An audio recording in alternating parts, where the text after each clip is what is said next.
বিশ্বাস করো ভাই, এটা নিয়ে কথা বলতে আমার রুচিতে পাবে, বুঝছো? আল্লাহর রহমতে তোমাদের একটা কথা বলি, জীবনে আনফেয়ার মিনস এক চুলো করি নাই জীবনে, ভবিষ্যৎ জীবনও করবো না, একটু বিশ্বাস রাখবো আমার উপর, ঠিক আছে? জি।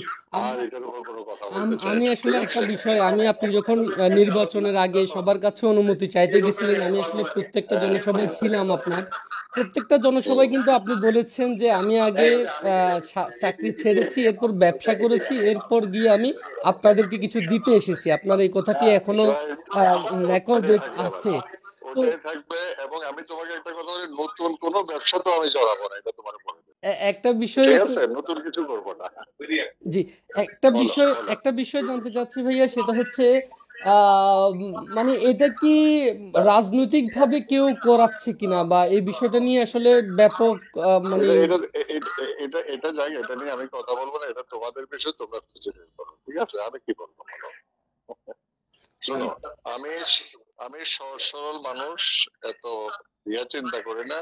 আমি কাজ যেভাবে করছি আল্লাহর রহমতে সেটা আমার কন্টিনিউ থাকবে, Don't worry, ঠিক আছে? জি ভাইয়া। আমি যা, আমি বিবেক দ্বারা পরিচালিত হই, ওই বিবেক দ্বারা পরিচালিত হয়ে আমি কাজ করবো ইনশাআল্লাহ, ঠিক আছে? জি। ওটার উপর বিশ্বাস রাখবা তোমরা ছোট ভাই, ঠিক আছে? যে আপনার যাই কিছু বলুক, আমি আমার কাজে থাকবো।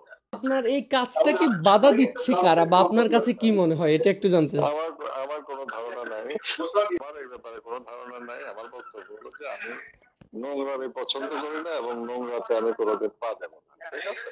জি ভাইয়া। সারা জীবন ফেয়ারলি চলছি, ভবিষ্যতে ফেয়ারলি চলবে, একটু রাস্তা রাখবো। আমাকে কেউ বাধাগ্রস্ত করতে পারবে না ইনশাআল্লাহ, এটা নিশ্চিত থাকবে, একটু জি আর কথা না, জি জি জি ঠিক আছে? জি জি, thank you, thank you, thank you ভাইয়া, থ্যাংক ইউ, থ্যাংক ইউ। আসসালামু ভালো আলাইকুম। থাকবে।